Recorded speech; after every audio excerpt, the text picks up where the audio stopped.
नज़ीन, शाम पर अग्रेशन का जवाब यमन से आया है और यमन ने भरपूर हमले इजराइल पर किए हैं और कई एक जो बड़े टारगेट्स हैं उनको निशाना बनाया। साथ ही गजा में इजरायली फौज की हलाकतों की खबर सामने आ रही है और इसके साथ ही ईरान, जिसको जुलानी ने कॉमन एनिमी कहा था कि इजराइल और हमारा कॉमन एनिमी ईरान है, ईरान से भरपूर सपोर्ट का शाम के लिए ऐलान किया गया। और साथ ही हिजबुल्लाह, जिसको जुलानी ने कॉमन एनिमी कहा था, हिजबुल्लाह की जानिब से शाम की भरपूर सपोर्ट का जो वो ऐलान किया गया है। और इस वक्त शाम से यह भी खबर है कि बड़ी खबर है कि शाम में सीज फायर जब वो अनाउंस कर दिया गया है। जो बड़ी लड़ाई जारी थी, इस वक्त इजरायली एयर स्ट्राइक जो है वो रुक चुकी है और सीज फायर जो है वो अनाउंस कर दिया गया है। लेकिन क्या जंग मुकम्मल तौर पर खत्म हो गई है?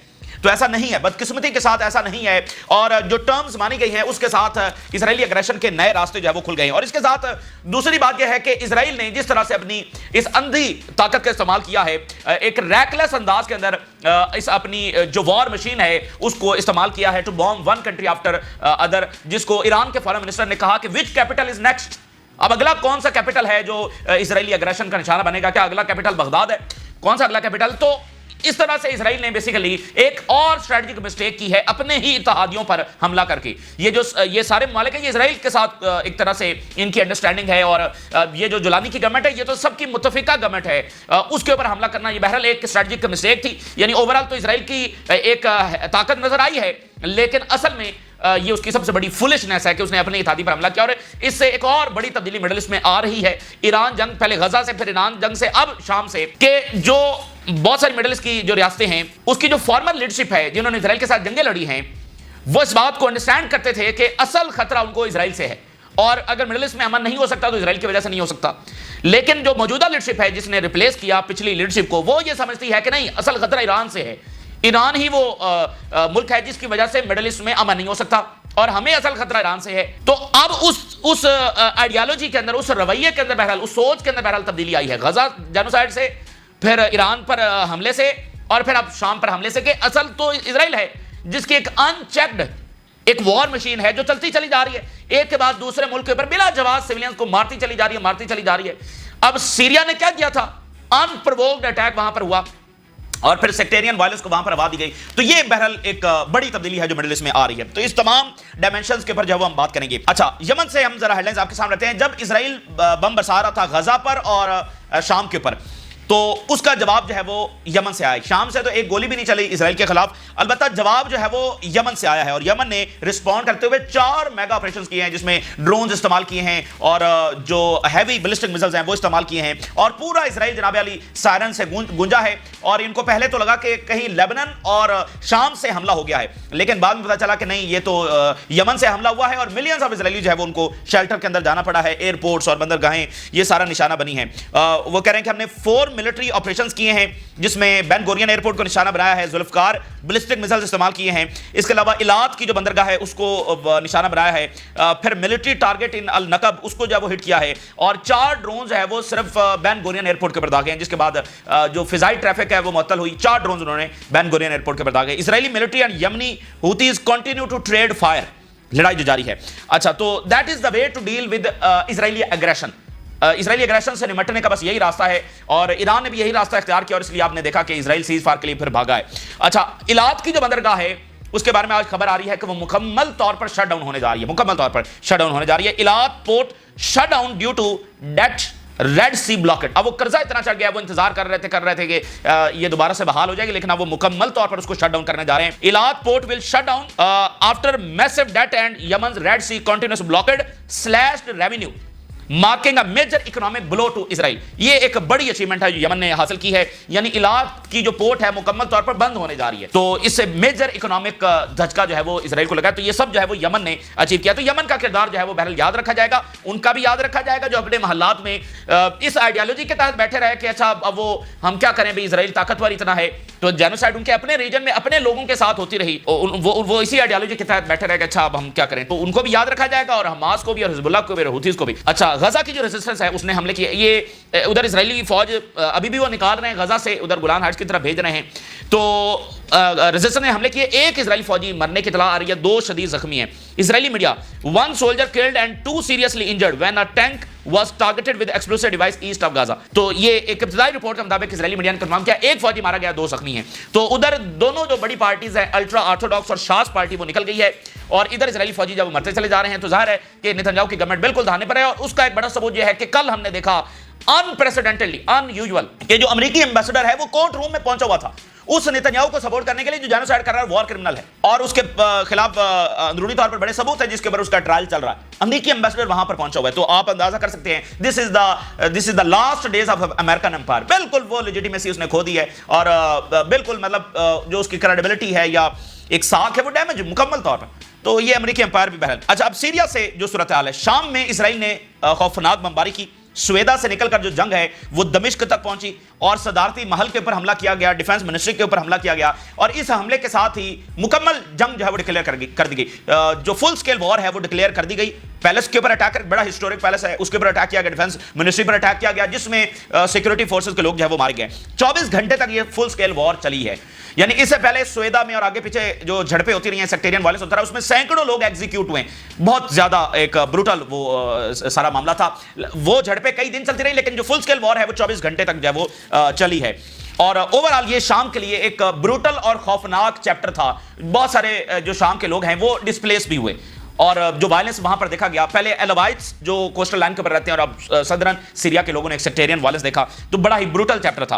तो अब जनाब वाली खबर यह है कि सीज फायर जो है वो अनाउंस कर दिया गया है, और इंटेंस टॉक्स हुई हैं गल्फ, टर्की और अमेरिका की आपस में, और उसके बाद जो है सीज फायर अनाउंस किया गया, जिसके बाद स्वेदा से जो फौज है शाम की, यानी अल-शरा की जो फोर्सेज हैं वो विड्रॉ कर गई हैं और कर रही हैं। Syrian army begins withdrawal from Sweida after ceasefire deal. अब ये वहां से विड्रॉल हो रहा है। Al Sharaa declares protection of Druze a national priority for Syria.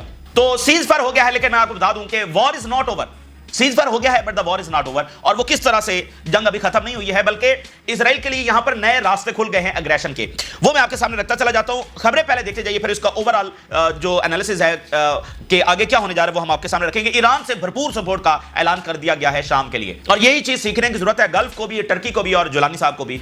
और ईरान का ये जो मौकफ है, ये वही मौकफ है जो इन मिडिल ईस्ट की रियासतों की जो फॉर्मर लीडरशिप है वो ये मौकफ रखती थी इजराइल के बारे में, जो आज ईरान रखता है, ठीक है। लेकिन मौजूदा लीडरशिप जो है वो उसके रवैये में पता नहीं कैसे तब्दीली आई, और उन्होंने कैसे समझ लिया कि इजराइल जो है वो एक स्टेबलाइजिंग फोर्स है। तो ईरान ने भरपूर सपोर्ट का ऐलान किया। Iran condemn Israel unhinged aggression, denounce Israel after it bombed Syria's capital and other areas. उन्होंने कहा the rabid Israeli regime knows no bound and only grasp one language. ये किसी चीज की बाउंड नहीं है कि अच्छा एग्रीमेंट हो गया, अच्छा इसे बातचीत हो गई, ये किसी चीज की बाउंड नहीं है, ये एक ही जुबान समझती है, और वो जाहिर है ताकत की जुबान है। The world including the region, दुनिया और खिता मिलकर मस्ट यूनाइट, सब इकट्ठे हो जाए to end its unhinged aggression. और सीरिया ने यूनाइटेड नेशन सिक्योरिटी काउंसिल भी कॉल की है कि उसका इजलास बुलाया जाए, और उन्होंने कहा unfortunately this was all too predictable which capital is next. Iran के फॉरेन मिनिस्टर ने कहा कि बदकिस्मती यह है कि यह सब प्रेडिक्टेबल था कि ऐसा होगा, ये इजराइल करेगा शाम के अंदर, और अब सवाल यह है कि अगला कौन सा कैपिटल है जिस पर इजराइल हमला करेगा। तो उन्होंने एक मैसेज दिया, और यही मैसेज हिजबुल्लाह का, रेजिस्टेंस का और ईरान का है पिछले कई सालों से। यही उनका मैसेज है कि इजराइल के साथ कैसे डील करना है, लेकिन गल्फ और टर्की और जॉर्डन और इजिप्ट और अब जुलानी वो अलग व्यू रखते हैं। हिजबुल्लाह जिसके खिलाफ जुलानी ने इजराइल के साथ मिलकर इक़दामात की प्लानिंग की और कॉमन एनिमी हिजबुल्लाह को डिक्लेयर किया, तो हिजबुल्लाह ने भरपूर सपोर्ट का शाम के लिए ऐलान किया है। उन्होंने कहा कि जो सीरिया के खिलाफ एग्रेशन है, it is a continuation of the series of attacks जो जारी हैं फलस्तीन के खिलाफ, लेबनान के खिलाफ और यमन के खिलाफ। अब उसकी कंटिन्यूएशन जो है वो शाम बन चुका है, और ये एक नई एपिसोड है दुश्मन के प्लानिंग की टू इन्वेड डिफरेंट कंट्रीज, और फिर उनमें डिवीजन जो है वो पैदा की जाए among the people of one nation. मतलब अरब्स तमाम एक नेशन है, एक के बाद एक मुल्क को निशाना बनाकर इनको डिवाइड करना। जैसे नेतन्याहू ने अपने इंटरव्यू में कहा था कि अरब तो मुतहद थे, हमने आकर जो इनको डिवाइड किया। फिर उन्होंने कहा कि वक्त ने यह साबित किया है कि enemy does not respect any agreement, does not abide by any covenants and only grasp the language of force. तो आप देख रहे हैं कि ईरान और रेजिस्टेंस का मैसेज क्लियर है कि इजराइल से कैसे डील करना है, इजराइल के एग्रेशन को कैसे डील करना है, लेकिन दूसरे जो है वो अलग मौकफ रखते हैं। तो हिजबुल्लाह ने भरपूर सपोर्ट का जो ऐलान किया है। ये एक सूरत हाल होगी। अब अल जजीरा की रिपोर्ट्स देखिए, 2-3 आगे क्या होने जा रहा है। अल जजीरा की 2-3 रिपोर्ट्स देखिए। Israel Syria strikes expose push for regional hegemony. यानी हम ये बात कर रहे हैं कि सीज फायर हुआ है बट जंग नहीं रुकी है, और अल्टीमेट रीजनल वॉर ही होगी, अल्टीमेट यही होगा जो गजा में जारी है और जो इजराइल के मंसूबे हैं और जो नेतन्याहू के मंसूबे हैं। तो ये अल जजीरा लिख रहा है कि मामला रीजनल हेजेमनी का है, ये जंग आगे जो है जारी रहेगी। और उन्होंने कहा this was a vulgar exhibition amid at a certain regional hegemony, यानी कोई होता ना कि 1% भी जवाब नहीं था इसराइल के पास शाम पर हमला करने का। तो मरवान बशारा जो कि अल जजीरा के सीनियर एनालिस्ट हैं वो कह रहे हैं कि ये एक वल्गर एग्जीबिशन था। और उन्होंने कहा कि इसराइल एक्सप्लॉइट करता है हमेशा माइनॉरिटीज की डिवियंस को और फॉल्स प्रोटेक्ट्स के अंदर, यानी जो एक झूठे मनगढ़ंत जवाब के साथ protecting minorities, just as the colonial powers historically did, जैसे कॉलोनियल पावर्स करती थी इसराइल भी बिल्कुल उसी पैटर्न के ऊपर काम करता है, while deflecting from Gaza genocide, और फिर वहां से भी तवज्जो हटाने की इसकी कोशिश होती है। और उन्होंने कहा कि सीरिया के जो दुरूज कम्युनिटी हैं वो नेशनल यूनिटी के ऊपर एफर्ट्स कर रहे हैं डिस्पाइट इजरायली इंटरफेरेंस, लेकिन इसराइल उनमें डिवीजन पैदा करके कुछ को अपने साथ जो वो प्ले करने की कोशिश कर रहा है। Comparing it a failed attempt to divide the Kurd, और यही काम इसने कुर्दों के साथ किया। अब वहां पर इसको तकलीफ यह है कि पीकेके डिसाम हो गई है, ये टर्की की बड़ी कामयाबी है और पूरे रीजन के लिए खुशहाल खबर है, जिसको ईरान ने रेजिस्टेंस ने वेलकम किया। PKK after 41 years of terrorist activities वो डिसाम हुई है। 41 ईयर, उसको असला कौन दे रहा था, उसको बनाया किसने, अब आप ये समझ सकते हैं। तो ये उनको तकलीफ, उधर कुर्दों में इन्होंने यही करने की कोशिश की और अब दरूज में ये प्ले करने की कोशिश कर रहे हैं। हालांकि दरूज तो सारे इसराइल के खिलाफ हैं, लेकिन वो जो हैं कुछ जो जिनको ये एक्सप्लॉइट कर रहा है। Syria says Israeli attack part of policy to ignite tensions, ये इजराइल की पॉलिसी है, यानी हम ये कह रहे हैं कि सीजफायर हुआ है, जंग खत्म नहीं हुई। अल जजीरा क्या लिख रहा है, Israeli attack part of its policy to ignite tensions, ये तो उसकी पॉलिसी का हिस्सा है, ठीक है ना, ये तो मामला जारी रहेगा। The attack is part of the systematic policy to ignite tension, ये एक सिस्टमैटिक उसकी पॉलिसी है, डिफरेंट जगह पर वो डिफरेंट जवाब बनाता है। And spreading chaos and undermine the security in Syria, कभी भी वो सीरिया को स्टेबलाइज नहीं होने देगा। सीरिया की सिक्योरिटी और स्टेबिलिटी को अंडरमाइन करना उसकी पॉलिसी का हिस्सा है, अल जजीरा लिख रहा है। The Israeli aggression represent फ्लैग्रेंट violation है, ठीक है, इंटरनेशनल लॉ फलाना फलाना। अच्छा, अगली हेडलाइन देखिए, attack on Syria a pattern of Israeli aggression in the region, और पूरे रीजन में यही पैटर्न है, एक के बाद दूसरे कंट्री को बॉम्ब करना है, इन्वेड करना है, अग्रेशन करना है और टेंशंस को इग्नाइट करना और सबको जब अपनी जूते की नोक पर रखने की कोशिश करनी है। Aggression on Syria reflects Israel adventurous Wars it has launched in the middle east over the past few years, ये बिल्कुल वही पैटर्न है, ये इसके एडवेंचरस वॉर्स जो इसने मिडिल ईस्ट में लॉन्च की हैं पिछले कई सालों में हमने देखा है, बिल्कुल उसी तरह की वॉर जो इसने सीरिया पर लॉन्च कर दी है। It's a clear message to the Syrian government that the Israelis are not going to be silent. This is the answer के सीजफायर हुआ है, जंग नहीं रुकी है। Clear message to the Syrian government कि Israelis are not going to be silent, कि Israeli जो है वो खामोश नहीं बैठेंगे इस अंदाज में कि वो हमले जो है वो जारी रखेंगे। And the Israelis are not going to allow the Syrian government to spread its authority all over the territory. This is very very important. Israel कभी भी अलाउ नहीं करेगा शाम की हुकूमत को कि वो तमाम टेरिटरीज के ऊपर अपनी स्टेट की अथॉरिटी लेकर आ सके। अब आप देखें ना कि सवेदा से वो निकल गए हैं, तो क्या हुआ कि सवेदा इजराइल का हो गया, फिर सवेदा से निकल गई इजराइल शाम की फौज, तो वो हो गया इजराइल का। तो इस तरह खासकर जो सदरन सीरिया है वो इजराइल उसको लेगा और इसी पैटर्न के तहत लेगा। Israel is trying to impose its will on the new leadership को जूते के नोक के ऊपर रखना, नई लीडरशिप के ऊपर अपनी विल जो है वो इंपोज करनी है। और Netanyahu needs war to appease coalition disrupt corruption trial, ये भी बहुत बड़ा फैक्टर है, कोalition को कंटिन्यू रखना। और करप्शन ट्रायल में कल क्या हुआ, ट्रायल में बार बार वो आ रहे थे इसके लोग और वो कह रहे थे ये हो रहा है वो, अल्टीमेटली वो करप्शन ट्रायल दरमियान में छोड़कर ये निकल गया। तो हर बार जब ये ट्रायल में होता है तो कोई ना कोई कहीं हमला हो जाता है किसी मुल्क के ऊपर, तो इसकी कुर्सी, इसका ट्रायल जो है वो थाउजेंड्स ऑफ इनोसेंट सिविलियंस जो है वो उसकी जानी ले रहा है, ठीक है ना। ये बदकिस्मती और बदबख्ती है मिडिल ईस्ट के लोगों की। इजरायली आर्मी चीफ का जरा बयान देखिए, Israel says operating responsibly with the restraint in Syria, तो इजरायली आर्मी चीफ कह रहा है हम तो बड़ा रिस्पांसिबली सीरिया के अंदर ऑपरेट कर रहे हैं। अच्छा, तो ये आपके सामने सारी सूरत हाल होगी। अब पहली बात तो ये है कि we can agree with Turkey and Gulf and all that, कि उन्होंने एक अच्छा रास्ता लिया, कि डिप्लोमेसी का रास्ता लिया और डिप्लोमेसी के जरिए उन्होंने सीज फायर अचीव किया। भाई जंग तो कोई भी नहीं चाहता ना ईरान चाहता है, ना रेजिस्टेंस चाहती है, ना जुलानी चाहता है, ना टर्की चाहता है, तो जंगें वैसे भी अच्छी बात नहीं, जंगें तो इजराइल चाहता है। तो इस तरह ये एक अच्छा रास्ता था, वी कैन आर्ग्यू कि डिप्लोमेसी का रास्ता लिया और जंग को एस्केलेट नहीं किया, बल्कि जो है वो सीज फायर अचीव कर लिया, एक तरह से हम आर्ग्यू कर सकते हैं। लेकिन अब इसमें मसला क्या है, मसला यह है कि आर्जी तौर पर तो इसको रुकवा लिया गया है, लेकिन जो उसमें टर्म्स एक्सेप्ट की गई हैं शाम की हुकूमत की जानिब से अपनी ही टेरिटरी से विड्रॉ करने की, सुवेदा शाम की टेरिटरी है, उससे शाम की फौज विड्रॉ कर गई है इसराइल की टर्म्स को, इसराइल की शराइत को मानते हुए। तो इससे क्या हुआ है कि इजराइल के लिए जो फ्यूचर एग्रेशन है उसके रास्ते खुल गए हैं और उन्होंने अपनी बात मनवाई है, अपनी टर्म्स के ऊपर सीजफायर किया है। अब आप देखिए हमास से वो टर्म्स नहीं मनवा सके जुलानी, और इन्होंने जो है वो मान ली है। तो ceasefire without deterrence is nothing but a weak equation, या जो मैंने आपको कहा ना कि पीस थ्रू सरेंडर, ये कोई रियल पीस नहीं है। तो यहां पर भी ये जो अभी आरजी सा पीस हुआ है, ये एक पीस थ्रू सरेंडर है, ठीक है ना, एक वीक इक्वेशन जिसमें कोई डेटरेंस नहीं है। मतलब आपकी फौज निकल गई भाई, फिर आप करने का क्या कहते हैं? अगर आपकी फौज ने निकलना ही था तो किसने कहा था वहां पर जाकर चढ़ाई करो? ये तो आपने उल्टा अपने आपको एक्सपोज किया, अपनी ताकत को जब एक्सपोज किया है। तो ये एक मामला के जैसे अल जज़ीरा कह रहा है कि इजराइल हमले जारी रखेगा और वो साइलेंट नहीं होगा। सवेदा से फौज निकल गई तो इसका मतलब क्या हुआ? और बाकी शाम, ये सदरन जो इलाका है ये इजराइल का हो गया। अब शाम की फौज अगर दोबारा सवेदा की तरफ आना चाहेगी तो उसको इजराइल से इजाजत लेना पड़ेगी। तो क्या इजराइल उसको इजाजत देगा, या फिर यह है कि बंदूक के जोर पर आना पड़ेगा? तो बंदूक के जोर पर आएंगे तो यही जंग होगी। मतलब आपने मसले का हल कोई नहीं निकाला है, बल्कि आपने मसला तो वहीं छोड़ा है, बस फिलहाल के लिए रुकवा दिया है। क्योंकि अब इसमें प्रेशर टर्की के ऊपर था कि टर्की को इंटरवीन करना पड़ना था और बाकी को इंटरवीन करना पड़ना था, इसलिए, और अमेरिका के ऊपर भी था कि उन्होंने बस फिलहाल रुकवा दिया है। लेकिन मसला वहीं मौजूद है, बल्कि अब तो इजराइल और ज्यादा कॉन्फिडेंट होगा। और आप देखते हैं कि जहां जहां इजराइल के सामने कमजोरी दिखाई जाती है, इजराइल तो और ज्यादा उस पर जो है वो सवार होता है, और जहां पर उसके सामने डेटरेंस होती है, जैसे ईरान ने दिखाई, तो वहां पर ये पीछे भागता है। जहां पर कमजोरी दिखाई जाएगी तो ये और ज्यादा चढ़ाई करेगा। तो सवेदा का कंट्रोल शाम की अथॉरिटी से निकल गया है, अब ये आ गया है इजराइल के कंट्रोल में। तो ये दोबारा वहां पर जाएंगे तो इजराइल की इजाजत लेकर जाएंगे। अच्छा, जब और वो इजाजत देगा नहीं, तो सवेदा पर जब ये मुकम्मल अपना कंट्रोल बढ़ा लेंगे, उसके बाद ये सवेदा तक भी नहीं रुकेंगे, बल्कि ये आगे की राह लेंगे, ठीक है ना। और ये आगे आगे करते करते दमिश्क तक अल्टीमेटली जब वो पहुंच जाएंगे। अच्छा, इसके साथ एक और नुकसान क्या हुआ शाम को? भाई जब आपने निकलना ही था तो फिर जाने की क्या जरूरत थी? जुलानी जो है वो एस्टैब्लिश हुआ है एक कमजोर रूलर के तौर पर, ठीक है ना, यानी उसके पैलेस के ऊपर अटैक हो गया। इससे कोई बड़ी बात हो सकती है? मतलब आपकी कोई डेटरेंस है, आपके पैलेस के ऊपर अटैक हो गया, आपके डिफेंस मिनिस्ट्री के ऊपर अटैक हो गया, और आप जवाब में गोली भी नहीं चला सके। अच्छा, आप फिर भी यहां पर एक आर्ग्यू कर सकते हैं कि ठीक है यार, शाम में अभी नई हुकूमत आई है, वो अपने आप को संभाल रही है और चीजें कर रही है।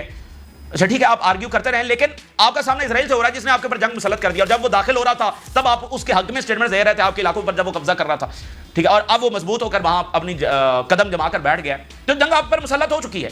अब इसमें आर्ग्यू करते रहे कि अच्छा सीरिया अपने आप को संभाल रहा है, तो उसे कुछ होगा नहीं।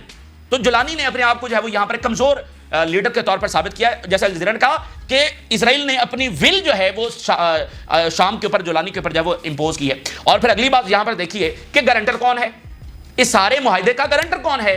अमेरिका।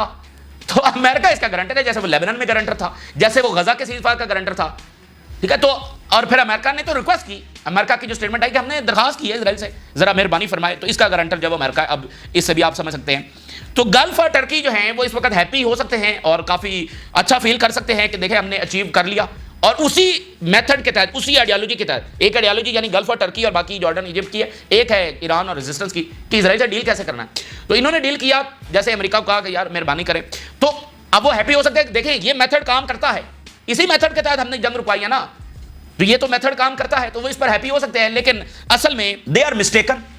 जैसे मैंने सारी रिपोर्ट्स आपके सामने, ये वो इल्यूजन का शिकार है, वो मिस्टेकन है, क्योंकि वो मुकम्मल जंग नहीं रुकवा सके, आरजे साहब उन्होंने जब वो सीज़फायर करवाया है। तो जिस जंग से तुर्की अवॉइड करता चला जा रहा है, ये अवॉइड करना शाम में जो मुदाखलत है इजराइल की, वो रोक नहीं सकेगा। तो अल्टीमेटली आपको एक ऐसी मजबूत डेटरेंस, पावरफुल रिस्पॉन्स, आपको कोई ऐसी डेटरेंस क्रिएट करना पड़ेगी कि आप इजरायली मुदाखलत को रुकवा सकें। मगर ना क्या होगा, इजराइल एक तो ये इलाके लेगा अपने पास, और दूसरा जो शाम की हुकूमत है उसको कमजोर रखेगा, उसको कभी ताकतवर नहीं होने देगा, और उसकी अथॉरिटी तमाम शाम के ऊपर नहीं फैलने देगा। और फिर दरमियान में दाइश भी ऑपरेट करती रहेगी, अलकायदा भी ऑपरेट करता रहेगा, और इस तरह इजराइल इसको एक कमजोर स्टेट बनाकर रखेगा, और मौका पाने पर इसको मुकम्मल लीबिया में भी तब्दील कर देगा। और फिर खबर यह भी है कि जुलानी जो है वो हाइड में था, यानी आगे पीछे उसको खतरा था कि उसके ऊपर भी अटैक हो सकता है, क्योंकि बैन गवर और बाकियों ने ओपनली कहा कि जुलानी को असैसिनेट कर देना चाहिए। ये वो है जिसको अमेरिका, जोहरा, नेतन्याहू ये सारे मिलकर लेकर आए हैं, और अब उसको असैसिनेट करने की बात कर रहे हैं। तो ये हाइड में था और इसको खतरा था कि मेरे ऊपर भी अटैक हो सकता है। तो अब आप जरा अंदाजा लगा लें। तो overall it's a win win situation with Israeli upper hand, यानी win win for Turkey and Gulf, कि हमने ये अचीव कर लिया ceasefire. But on the other hand Israel के लिए विन विन ये है कि उसके अपर हैंड के साथ उसने अपनी चीजें मनवाई, और फ्यूचर एग्रेशन के लिए उसने रास्ता हमवार कर लिया कि वो कभी भी कहीं भी अटैक कर सकता है, और आगे किसी के पास कोई ताकत ही नहीं है। तो ओवरऑल इसराइल की जो हैबत है वो नजर आ रही है और इस सारे मामले में इसराइल ने अपना कंट्रोल, अपर हैंड उसमें हासिल किया है और टर्की भी कमजोर साबित हुआ है, ठीक है, और बाकी भी सारे जुलानी भी सारे कमजोर साबित हुए हैं। उन्होंने इलाका भी ले लिया, इनको वहां से भगा भी दिया और आगे भी हमला करने के लिए उनको रोकने के लिए कोई भी मौजूद नहीं है। यानी आपने कोई ऐसी दरमियान में शर्त नहीं रखी कि इसराइल कैसे दोबारा हमला नहीं करेगा। तो ओवरऑल तो ये सूरत है। लेकिन आखिरी बात यह है कि ये जो इसराइल की ब्लाइंड फोर्स का इस्तेमाल है, ये जो उसकी वॉर मशीन है जो ब्लाइंडली बॉम्ब और इन्वेड करती चली जा रही है और सिविलियंस को मारती चली जा रही है कॉन्टिन्यूअसली एंड एंडलेस वॉर्स, तो ओवरऑल ये इसराइल की एक सबसे बड़ी स्ट्रेटेजिक मिस्टेक है कि वो इस तरह से यानी अपने ही इत्तेहादियों पर किसी को बख्श नहीं रहा और सब उसके निशाने के ऊपर है। तो ये एक उसकी सबसे बड़ी गलती है जो उसके कोलैप्स की वजह बनेगी। लेकिन जारी तौर पर तो नजर आ रहा है ना कि उसने ये बॉम्ब किया, वो किया, लेकिन ये बिहेवियर चलता नहीं है। आखिर बाकी ताकतें भी यहां पर मौजूद हैं और जैसे मैंने आपको बताया कि गल्फ और टर्की और बाकियों में भी यह एहसास अब उभर रहा है कि असल खतरा तो इसराइल से है। तो इसलिए ये जो इसराइल ने ये खास तौर पर सीरिया वाला काम किया है ना, और उसकी वॉर मशीन चलती चली जा रही है और जैसा ज़रा लिखा कि उसकी गवर्नमेंट को चलाने के लिए या इसराइल का पैटर्न ही यही है कि जंगें ही जंगें उसने करनी है यहां पर। तो ये बिहेवियर जब वो चलने वाला नहीं है, यही वो रीजन है जो अल्टीमेटली उसके कोलैप्स की वजह बनेगी। गजा की जेनोसाइड, ये जंगें आगे पीछे, तो ये उसकी सबसे बड़ी मिस्टेक है जिसको वो अपनी सबसे बड़ी ताकत समझता है। ये इस वक्त की ताज़ा तरीन सूरत हाल है जो हमने आपके साथ शेयर किया। अपनी राज रुका करें, इजाज़त दीजिए, अल्लाह हाफ़िज़।